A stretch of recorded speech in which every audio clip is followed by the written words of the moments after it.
दोस्तों, जिन यूरोप और अमेरिका के देशों को ये लगता था कि भारत कभी भी स्वदेशी टेक्नोलॉजी के दम पर एडवांस हथियारों को बनाकर तैयार नहीं कर पाएगा, आज इन्हीं देशों के भ्रम को हमारी गवर्नमेंट कंपनियां तो दूर कर ही रही हैं, साथ में अब तो हमारी प्राइवेट सेक्टर की कंपनियों ने भी अमेरिका और यूरोप के देशों को मुंह तोड़ जवाब देना शुरू कर दिया है। और आज खबर निकलकर ये सामने आई है कि हमारी बेंगलुरु बेस्ड प्राइवेट कंपनी जिसका नाम क्यू अल्फा एरोस्पेस है, ये एक RH-150 नाम के स्टेल्थ हाइपरसोनिक UCAV को मैदान में उतारने की तैयारी कर रही है।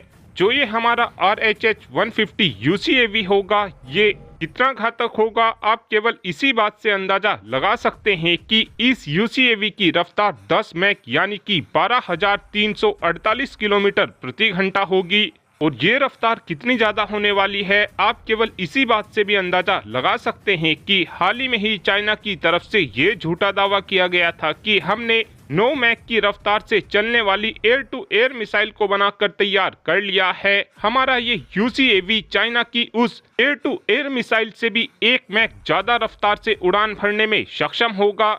जिस समय हमारा ये UCAV दुश्मन देश के टारगेट को हिट करेगा, उस समय टारगेट के ऊपर इम्पैक्ट इतना ज्यादा पड़ेगा कि टारगेट का बचना बिल्कुल असंभव हो जाएगा। और जो रशिया की तरफ से ये दावा किया जाता है कि हमारा S-500 डिफेंस सिस्टम हाइपरसोनिक मिसाइलों को भी मारकर गिरा सकता है, अगर इस बात में भी सच्चाई है तो रशिया का S-500 डिफेंस सिस्टम हमारे इस RH-150 UCAV को फिर भी मारकर नहीं गिरा पाएगा। इस बात के पीछे कारण यह है कि हमारे इस RH-150 UCAV के अंदर स्टेल्थ टेक्नोलॉजी का इस्तेमाल किया जाएगा। RH-150 UCAV की कुछ खासियतों की बात की जाए तो इस UCAV की लंबाई 27.6 मीटर होगी। इस UCAV के पंखों की चौड़ाई 14.2 मीटर होगी। रफ्तार इस UCAV की 12,348 किलोमीटर प्रति घंटा होगी। इस UCAV की रेंज 3600 किलोमीटर होगी, यानी कि हमारी इस UCAV की रेंज में चाइना के अधिकतर सभी शहर आ जाएंगे।